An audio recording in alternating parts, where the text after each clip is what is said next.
doing a little fridge clean out.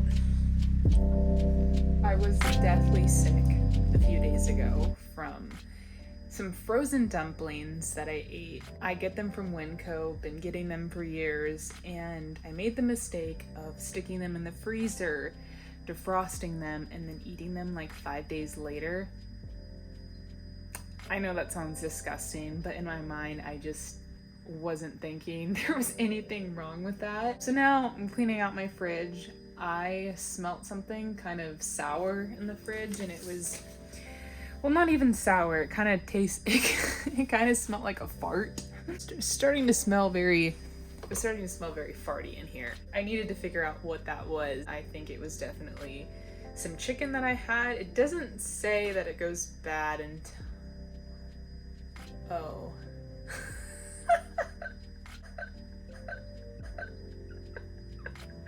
I was gonna say it doesn't go bad until April or in June, babe.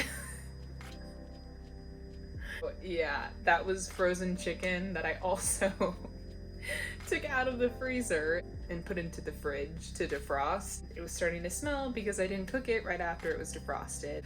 Note to self, note to you, when you defrost something, eat it the day of. Do not wait a couple of days later. It is not worth it. I was so sick. I'm also trying to get rid of, I don't know, I kind of just want to get rid of all the processed shit in my, want to get rid of all the processed things in my kitchen for the most part. Like, I'll keep my ice cream, I'll keep a few things, but I'm trying to get rid of plastic. I'm trying to get rid of anything with canola, sunflower, vegetable oil. Anything like that needs to go. I feel like those oils are so not good for my body, so not good for my skin. I got a tattoo a few days ago, and I'm not allowed to go outside for like 10 days. Without having sun, my skin is definitely starting to suffer, but more than anything else, I feel like how I'm eating is going to take part in that as well. And so I've been eating really good because I've had the time. I'm just home all day for the last 4 days, I think. But yeah, that is on my list right now, to just get rid of all the crap, kind of reorganize.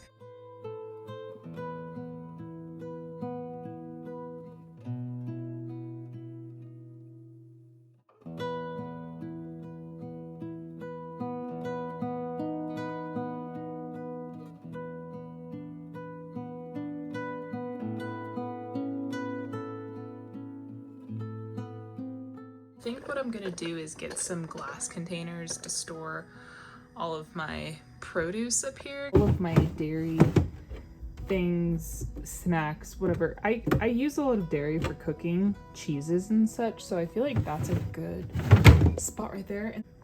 I just completely took out that middle shelf, and I feel like that honestly makes the most sense. Like, it's a small fridge, let's not overcomplicate things. I went on a shopping spree today, like a big one, and I spent way too much money, like way too much money.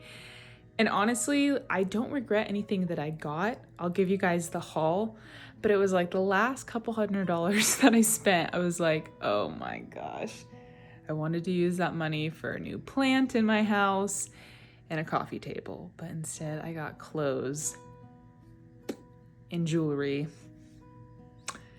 and a Stanley Cup. I think I was starting to feel a little bit guilty when I got straight home, just because my house is such a mess right now and I should be more focused on that. And I think I used shopping like a little retail therapy to kind of distract myself from the entire mess that I have to clean right now. It's all good. Moving forward, I'm gonna save the rest of what I have left and not beat myself up over it, because I do enjoy all the things that I got today and just have to make the best out of that. Okay, so here's my cute little haul. Up first is this green tank that I picked up from PacSun. I really love the dark green color. I was feeling myself in this tank top and I just had to get it. Then I grabbed this little black crop from H&M. Most of the clothes in this haul are from H&M, but I don't know why I took this one back. This one was adorable, perfect cut and everything, but I think I was looking for more summer tank tops, which is why I picked up this Nashville tank. I was flexing in this Nashville tank, and I wear this one all the time, honestly, so I do not regret this purchase. I picked up this black H&M tank top. It's a simple cropped tank top. I actually took this one back because I have something just like this, but you feel the vibe. It's understandable. And then I grabbed this Fender guitar t-shirt. It was, I wasn't really feeling it, and you can tell I wasn't really feeling it in this clip either, so I did take this one back. But this, whoo, sheesh, so I knew to say more. I thrifted this little getup, and I love this blazer. It's can be dressed up or dressed down, and that is the little bodysuit that I grabbed from H&M that was underneath it. Fit me really well, and I just needed to show it off a few more times because it just looks so good. Okay, it's done. Alright, that's it.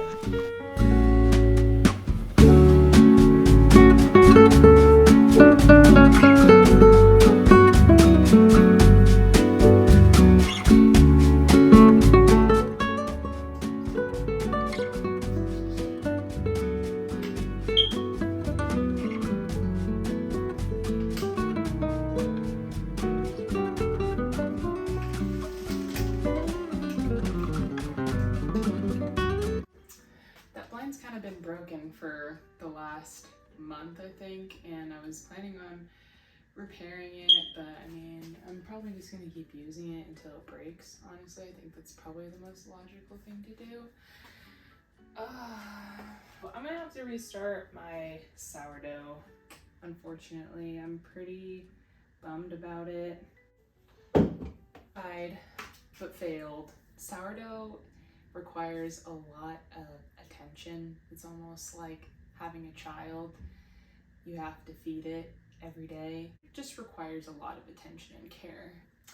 Moving forward with that in the future, at least I know what to expect. But yeah, kind of sad that I didn't get it the first time, but I've also been remodeling my kitchen, which I've also postponed for the last 2 months.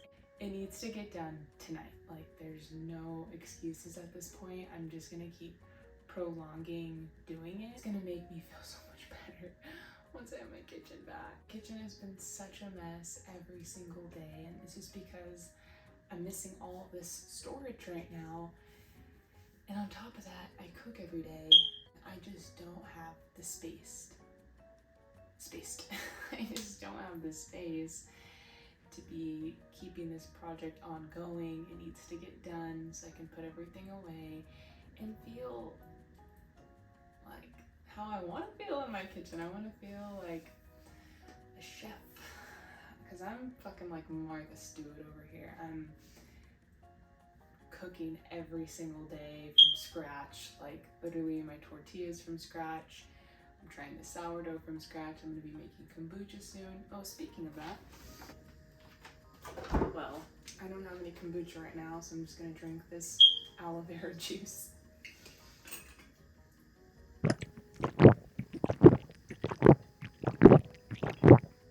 Cheers.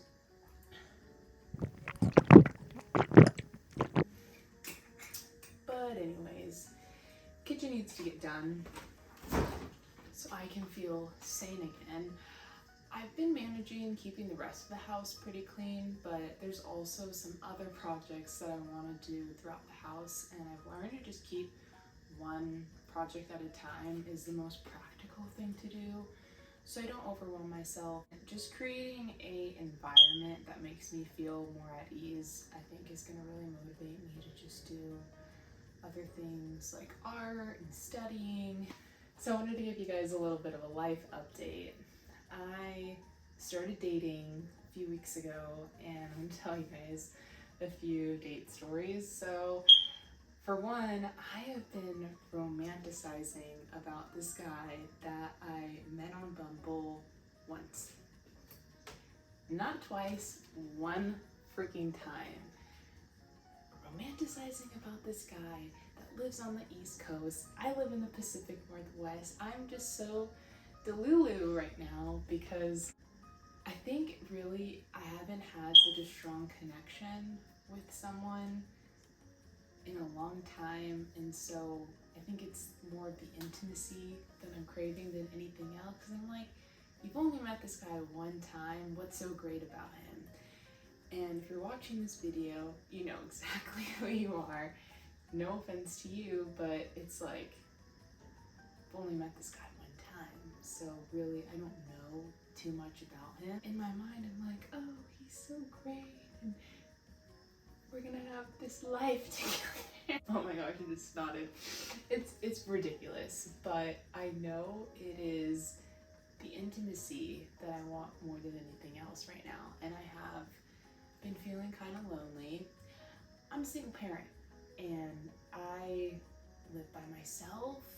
This is like the first time in my life where I've had my first apartment and just getting used to living on my own. I know when I fill up that time with myself and pour into myself, I don't feel lonely, but it's only natural to feel lonely sometimes. We all do, you know? But moving forward, I think that I need to be more logical about the situation and really value my worth and my time, and just think about, like, you know, if I invest into this person that lives on the East Coast, it might not work out. Another thing to factor in is this person is agnostic. For those of you who know, I'm Christian and I really value my faith. I wrote down a list recently, 30 things, 30 qualities that I want in a man. Number one is someone that loves God more than me. Someone that just has such strong faith and obedience and trust in the Lord, and is growing the relationship with God deeper every day. I feel like all of the things on this list are also attributes that I can bring to the table. And if you're someone who's also looking for a partner, keep this in mind. It's not fair to ask for things in someone else that you cannot offer.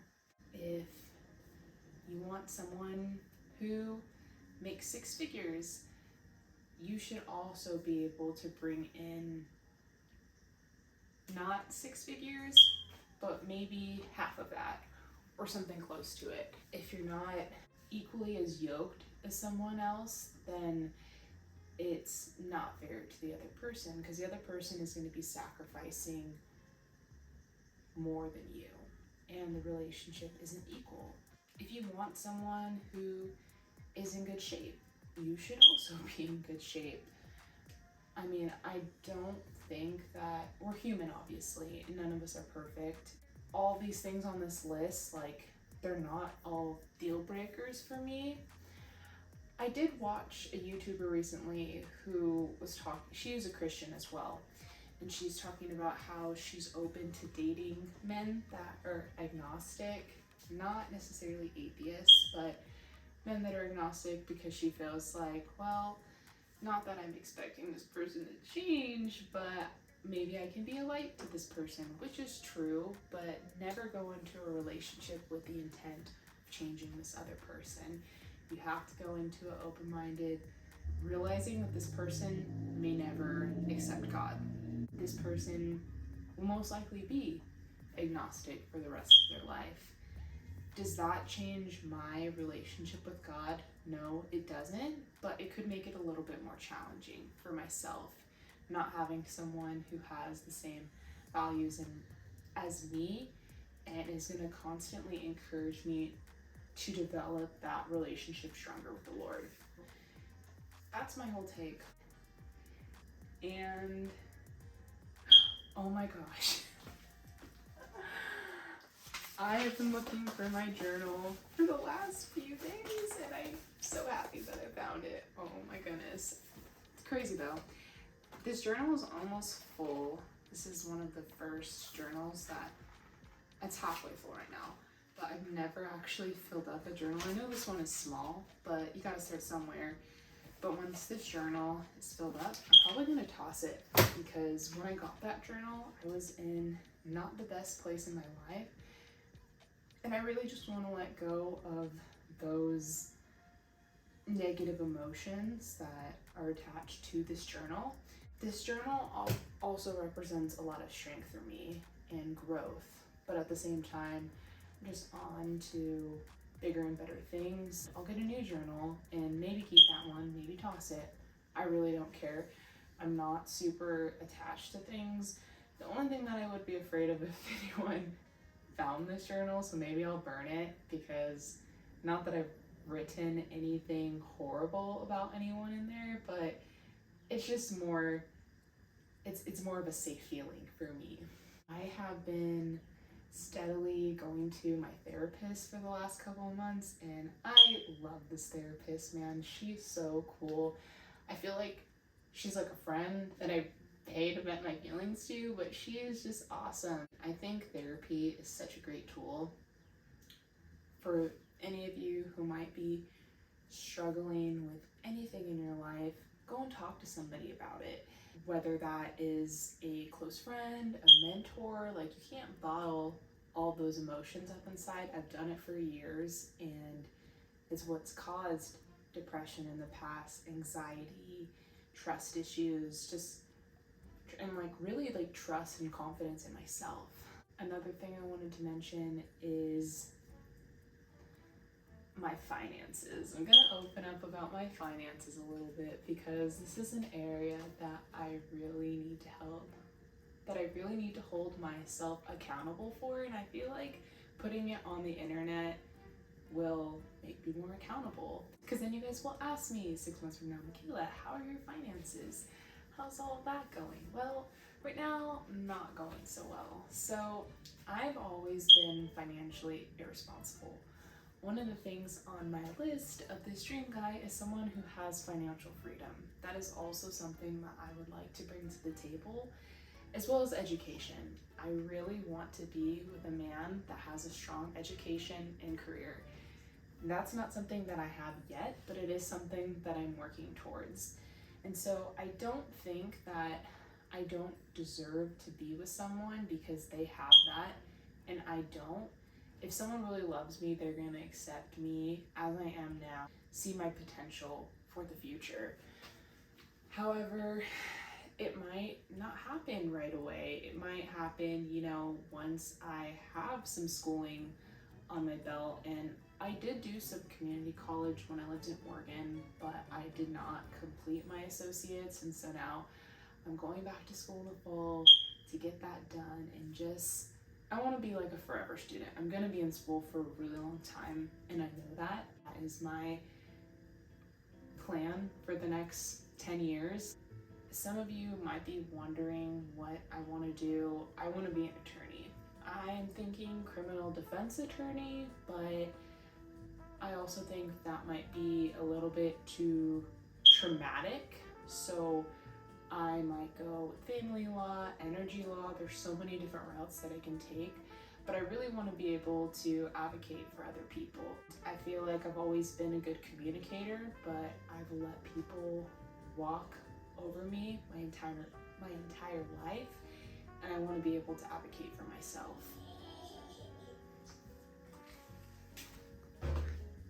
Genesis just woke up.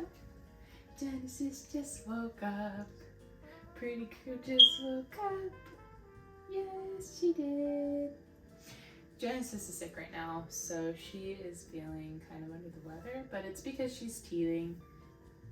I feel really bad for her, but I've been giving her Benadryl to kind of ease that pain, so she's been doing a little bit better, but not totally feeling herself, so that's why she's kind of just staring blankly at you, because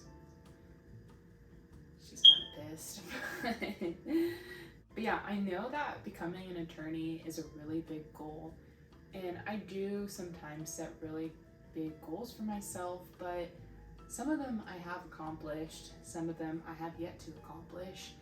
And I think with having such a big educational goal, you have to go into it thinking about the process, not about the finish line, but spreading the peanut butter evenly. I am not thinking about the end result.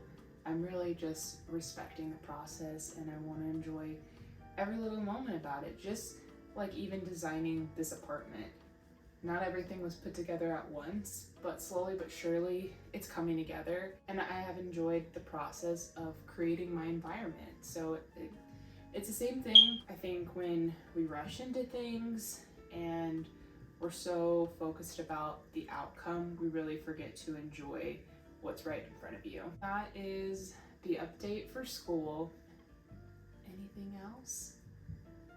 Updated you on my dating life, school, been cooking a lot. Oh, gardening. Oh my gosh. So my neighbor just recently told me about all this abundance that we have in the yard, and so I started to get into a new hobby, which is gardening, and it's so therapeutic. I was out there for a couple hours today harvesting some lavender.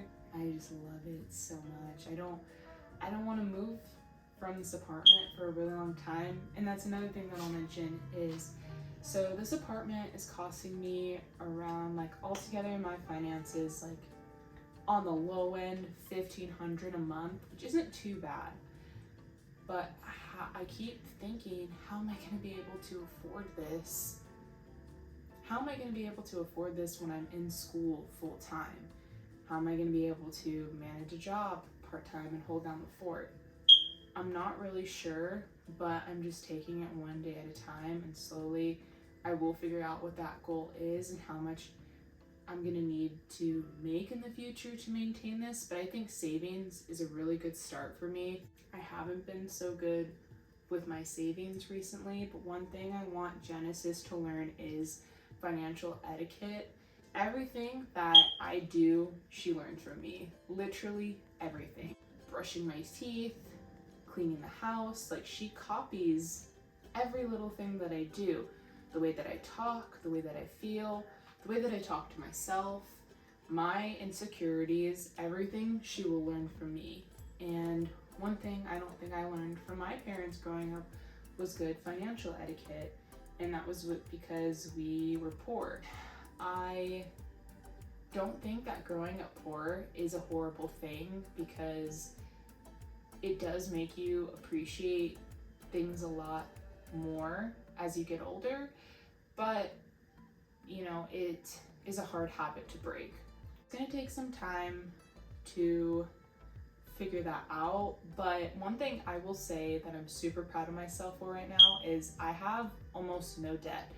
I do have school debt, which is on deferment right now. I think for everyone, it's been that way since COVID, but besides my student loans, I have all of my debt paid off. I have no collections. I've paid off my car.